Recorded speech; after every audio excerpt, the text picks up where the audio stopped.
Qual é a missão principal que Ricardo Lewandowski tem, acumulando uma pasta que tem duas frentes: Justiça e Segurança Pública? Pois é, Ibrahim. Justamente o ministro aí que ficou por 17 anos no Supremo Tribunal Federal e é conhecido justamente pela sua atuação no campo jurídico, né, no que diz respeito a leis e tudo, agora vai ter o principal desafio voltado naquela preocupação que também é a preocupação da maioria dos brasileiros, que é a segurança pública, né? Diversas pesquisas mostram não só uma questão sobre a insegurança que muitas pessoas sentem, mas também a preocupação com alguns pontos como, por exemplo, o tráfico de drogas, né? E o Lewandowski mesmo já tem dito que ele sabe que esse vai ser justamente o principal desafio dele à frente dessa pasta. A gente pode lembrar que muito foi se discutido sobre um possível desmembramento, né? Entre justiça, que digamos que é o filé mignon dessa pasta, e segurança pública, que requer aí muito jogo de cintura. Mas fato é que o presidente Lula decidiu não separar e Ricardo Lewandowski agora tem na mão aí essa batata quente,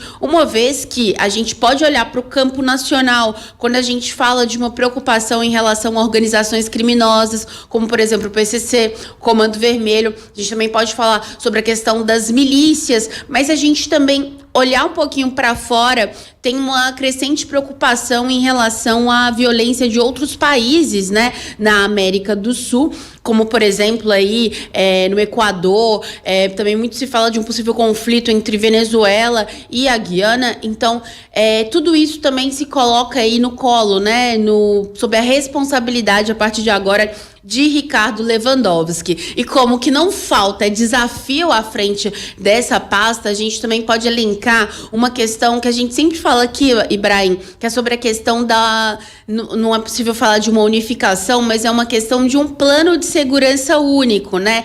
Que una aí estados e municípios e principalmente que essa liderança parta do governo federal. A gente sabe que a responsabilidade, né, das polícias e tudo cabe a cada estado, mas fato é que os governadores, prefeitos pedem sim que se tenha um comando aqui, que venha de Brasília um comando, não só um comando, mas também dinheiro, né? Mas para que essa questão seja melhor estruturada.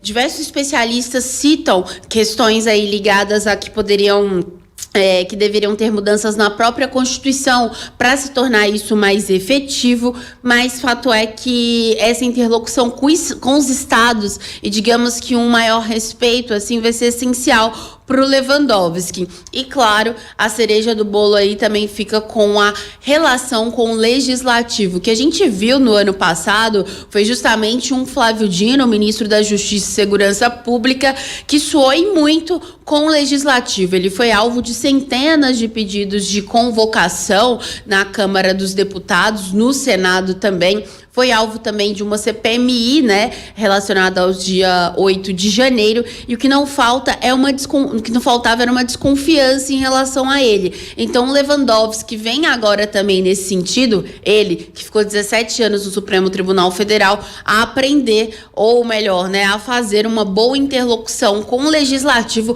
para que a pasta, que é uma pasta que a gente sabe que os deputados e senadores de oposição têm muita estima, para que não seja desgastado à frente aí desse ministério. E aparentemente, Fran, essa organização burocrática também é um outro problema com o qual o ministro Ricardo Lewandowski terá de lidar, né? Porque ele vai ter primeiro de organizar e aparar as arestas do que ficou da gestão Ricardo Capelli, do que ainda estava da gestão Flávio Dino, e ainda está, evidentemente, e ainda do que é preciso abrigar de aliados e agora talvez nem tão aliados assim do PSB. Exatamente. A gente viu um Capelli ali tentando dar um maior elogio assim para as forças policiais e tudo, um Flávio Dino já ligado para questões de justiça.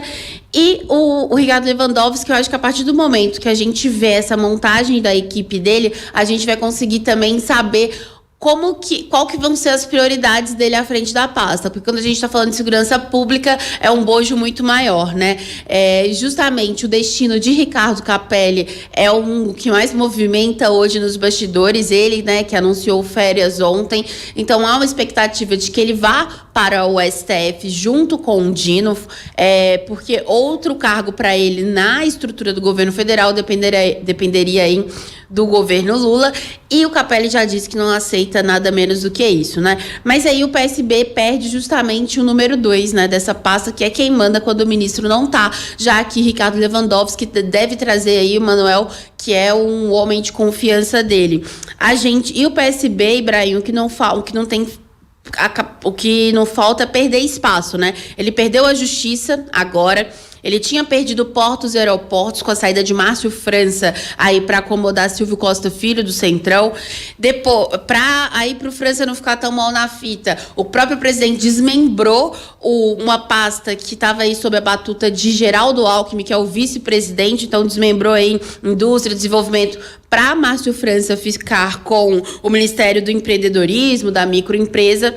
E agora o que a gente vê é que vai ter ali, obviamente, né, o vice, o Ministério de Márcio França e também de Alckmin, porque no segundo escalão esperado também é que Lewandowski faça uma mudança total com a saída de nomes como Elias Vaz, como Augusto Botelho, e o que deve permanecer aí, Ibrahim, mas aí não é cota partidária, né, é o Andrei Passos à frente da Polícia Federal, e o Fernando Oliveira, que é chefe da Polícia Rodoviária Federal, tá tentando se manter no cargo. Até o dia 30 a gente vai ter essas confirmações, porque é o momento, a data que Lewandowski pediu, né, pro Lula, e dia 1º de fevereiro ele assume. Então até lá, Flávio Dino é quem conduz essa transição de equipes com ele.